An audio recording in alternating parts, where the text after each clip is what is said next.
Muy buenos días, queridos amigos, estimados hermanos. Hoy es jueves 16 de mayo del año 2024.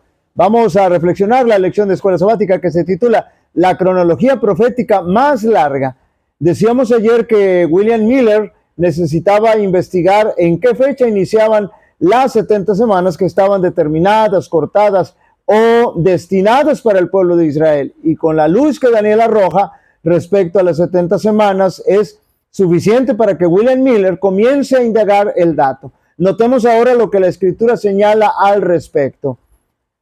Esdras capítulo 7, versos 7 al 13. Y con él subieron a Jerusalén algunos de los hijos de Israel y de los sacerdotes, levitas, cantores, pastores y sirvientes del templo. Y en el 7º año del rey Artajerjes, y llegó a Jerusalén en el mes 5 del año 7 del rey, porque el día primero del primer mes fue el principio de la partida de Babilonia, y al primero del mes 5 llegó a Jerusalén, estando con él la buena mano de Dios, porque Esdras había preparado su corazón para inquirir la ley de Jehová y para cumplirla y para enseñar a Israel sus estatutos y decretos. Esta es la copia de la carta que dio el rey Artajerjes al sacerdote Esdras, escriba versado de los mandamientos de Jehová y en sus estatutos a Israel. Artajerjes, rey de reyes, a Esdras, sacerdote y escriba, erudito de la ley de Dios del cielo. Paz, porque por mí es dada orden que todo aquel en mi reino del pueblo de Israel y de sus sacerdotes y levitas que quiera ir conmigo a Jerusalén, vaya. Cuando nosotros buscamos un poco en la historia, nos podemos dar cuenta que en realidad existieron 3 decretos donde se le concede al pueblo judío regresar, salir del cautiverio para reconstruir Jerusalén y al templo.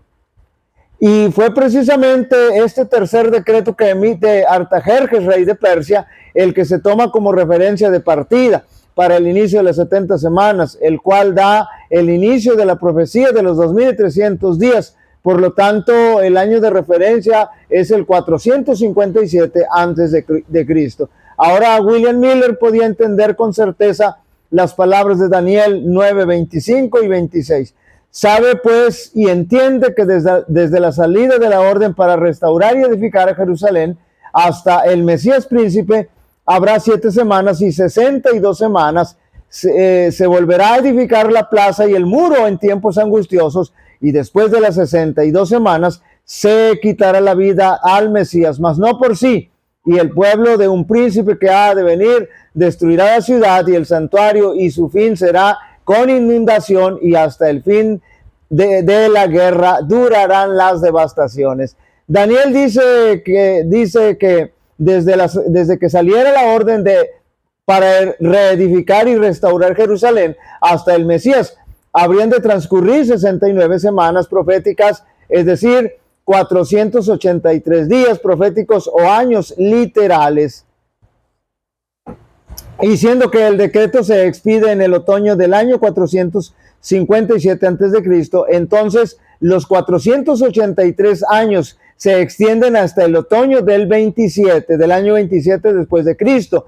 Y como la gran mayoría sabe que Mesías significa ungido, así que en el otoño del año 27 después de Cristo, Cristo se bautizó y recibió la unción del Espíritu Santo, y Jesús inicia su ministerio diciendo: el tiempo se ha cumplido, el reino de Dios se ha acercado. Esto decía porque el mismo Emmanuel ya estaba entre ellos.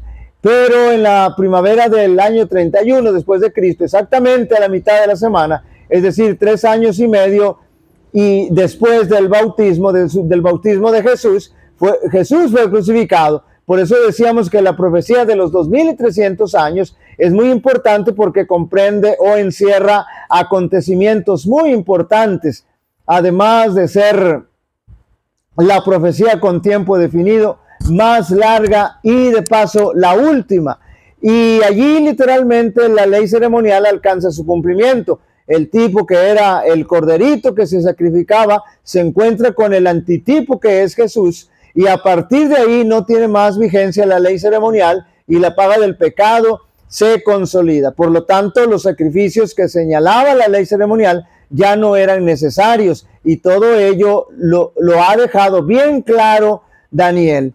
Daniel 9:27, por otra semana se confirmará el pacto con muchos. A la mitad de la semana hará cesar el sacrificio y la ofrenda, note bien. Después, con la muchedumbre de las abominaciones, vendrá el desolador hasta que venga la consumación y lo que está determinado se derrame sobre el desolador. Así que tenemos que las 70 semanas son 490 años y que inician en el año 457 antes de Cristo y terminan en el año 34 después de Cristo con el apedreamiento de Esteban y los dirigentes judíos rechazando el evangelio. Por lo tanto, si le quitamos 490 años a 2300, nos van a quedar 1810 años para que termine la profecía de los 2300 años.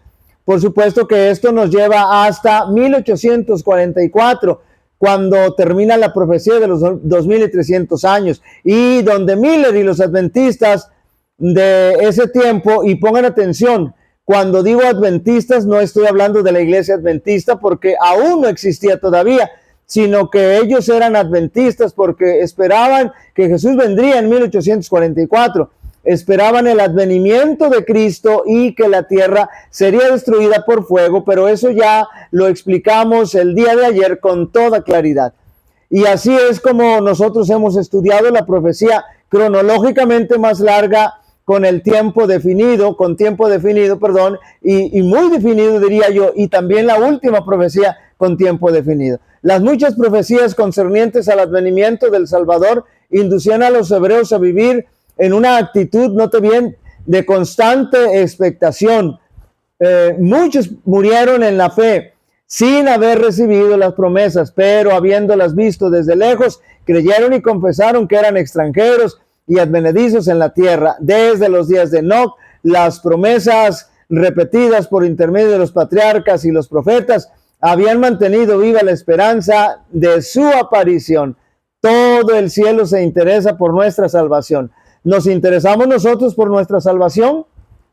Desechemos toda duda, todo lo que envuelve nuestras almas en tinieblas. Sabemos que el mundo está lleno de iniquidad, pero ¿pensaremos y hablaremos solo de eso? ¿Buscaremos aquí y allá defectos y males? ¿Observaremos con crítica el carácter de nuestros hermanos? ¿O pensemos mejor en la bondad de Dios? Hablemos de su poder, cantemos de su amor, entreguemos nuestras almas a Dios como a un creador fiel y dejemos de preocuparnos e inquietarnos. Dios nos ayudará a vivir por encima de las cosas de esta vida y nos dará en abundancia cosas buenas en que pensar y de qué hablar. Entremos a la presencia de Cristo. Él está purificando el santuario celestial. Entremos por la fe. Se ha hecho provisión para nuestra purificación. Se ha abierto un raudal para limpiar el pecado y la inmundicia.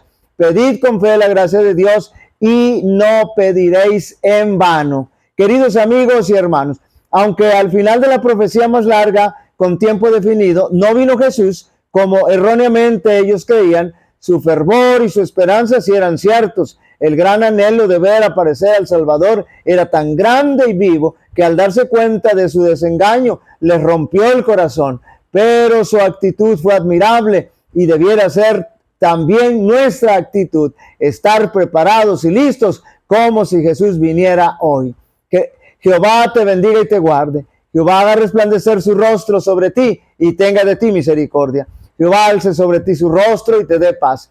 Y pondrán mi nombre sobre los israelitas y yo los bendeciré. Dios bendiga a cada uno de vosotros.